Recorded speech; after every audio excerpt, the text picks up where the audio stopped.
नमस्कार दोस्तों, स्वागत है आपका अपने YouTube चैनल अनोखी कहानियां टीवी में। गुरु का स्थान सबसे ऊंचा माना गया है।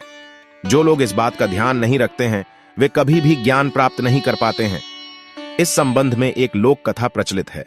प्रचलित कथा के अनुसार पुराने समय में एक राजा को नई नई चीजें जानने और समझने का बहुत शौक था। उसने मंत्रियों को अपने लिए एक योग्य गुरु की खोज करने का आदेश दिया ताकि उसे और कुछ नया ज्ञान मिल सके।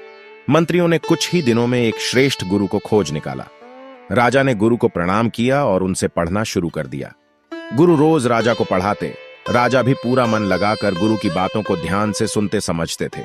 लंबे समय तक ऐसा ही चलता रहा, लेकिन राजा को कोई विशेष लाभ नहीं मिला। राजा अब परेशान रहने लगा।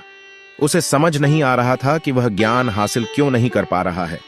गुरु की योग्यता पर सवाल उठाना सही नहीं था, क्योंकि वे काफी विद्वान थे। एक दिन राजा ने यह बात रानी को बताई। रानी ने राजा को सलाह दी कि यह बात आपको अपने गुरु से ही पूछनी चाहिए। अगले दिन राजा ने गुरु से पूछा कि आप मुझे काफी दिनों से शिक्षा दे रहे हैं, लेकिन मुझे लाभ नहीं मिल रहा है। कृपया मुझे बताएं, ऐसा क्यों हो रहा है? गुरु ने कहा कि राजन, इसका कारण बहुत ही सामान्य है। आप अपने अहंकार की वजह से यह छोटी सी बात समझ नहीं पा रहे हैं। आप बहुत बड़े राजा हैं, मुझसे हर स्थिति में आगे हैं। शक्ति, पद प्रतिष्ठा और धन संपत्ति, हर मामले में आप मुझसे श्रेष्ठ हैं। आपका और मेरा रिश्ता गुरु और शिष्य का है।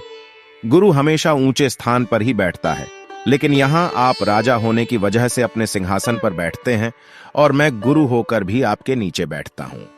इसी वजह से आपको शिक्षा का लाभ नहीं मिल पा रहा है। जो हमें ज्ञान देता है वह हर स्थिति में सम्मानीय है और ऊंचे स्थान पर बैठने के योग्य है। राजा को गुरु की बातें समझ आ गईं और उसे अपनी गलती का एहसास हो गया। अगले दिन से राजा ने गुरु को बैठने के लिए ऊंचा स्थान दिया और स्वयं नीचे बैठने लगा। इसके बाद उसे शिक्षा का लाभ मिलना शुरू हो गया। आप सभी का कथा सुनने के लिए धन्यवाद। यदि आपको कथा पसंद आई हो तो कथा को शेयर करें, लाइक करें तथा चैनल को सब्सक्राइब करें।